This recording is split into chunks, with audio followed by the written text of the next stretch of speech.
If you want to get in contact with me, the best way to do it is on Instagram. If you just want to say what up, if you want to tell me you love my videos, you can tell me that you hate my videos, but the best way to do that is on Instagram.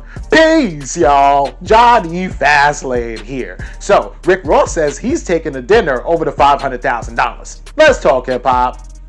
Rose, would you take the $500,000 for the dinner with Jay-Z? I'm gonna take the dinner, and I'm gonna tell you why. In 2008, before I turned in my second album, I had a meeting with Hov. We went to lunch. Philippe Chow, Manhattan. The orange chicken on the stick with the peanut sauce was the vibe at the time. Peace, y'all. It's your boy Jonny Fastlane here. So this situation is crazy, man, because Rick Ross says that he's taking the dinner with Jay-Z over the $500,000, right? So you guys know that this is the age-old question: dinner with Jay-Z or $500,000, right? And the reason why people are asking that is because Jay-Z has so much knowledge about music and just entrepreneurship that you would want to sit down with this man versus taking $500,000, because his knowledge will help you make way more than that. That's the concept, right? Based on you and how you can finagle things, right?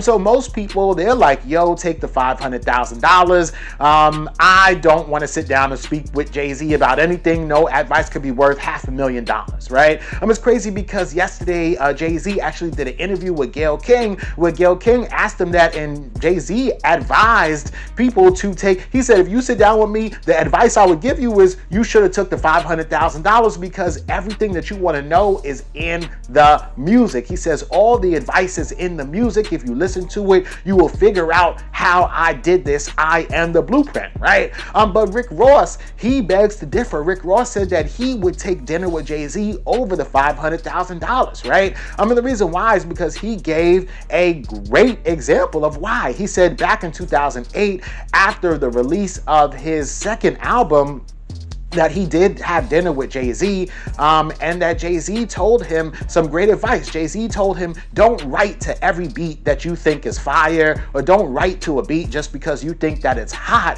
What you should do is write to a beat that you think will work, right? So that means, like, you know, maybe the beat, you don't like the beat, but you know that the producer's a hot producer, or you know that, you know, your flow might not be all of that. It's not like you're gonna be bodying somebody, but it might be a catchy kind of flow that's easy for people to rap along with, so you might get a hit, right? So he basically gave Rick Ross that specific advice. That's not advice that you could find in Jay-Z's songs or anything like that, because that's specific to Rick Ross, right? And then also Rick Ross probably had $500,000 at that time anyway. So I could see why Rick Ross would say, nah, I'm taking dinner with Jay-Z. And then, you know, Rick Ross said it's all about on how you take it, right? If you just want to sit there and look at his watch, then sure, take the $500,000. But if you really want to digest that advice, then that's, you know, the advice is worth way more than $500,000. I mean, look at Rick Ross today, right? He said that changed my whole writing practice, right? Which I feel you, man, and I respect it. But let me know what y'all think about this in the comments.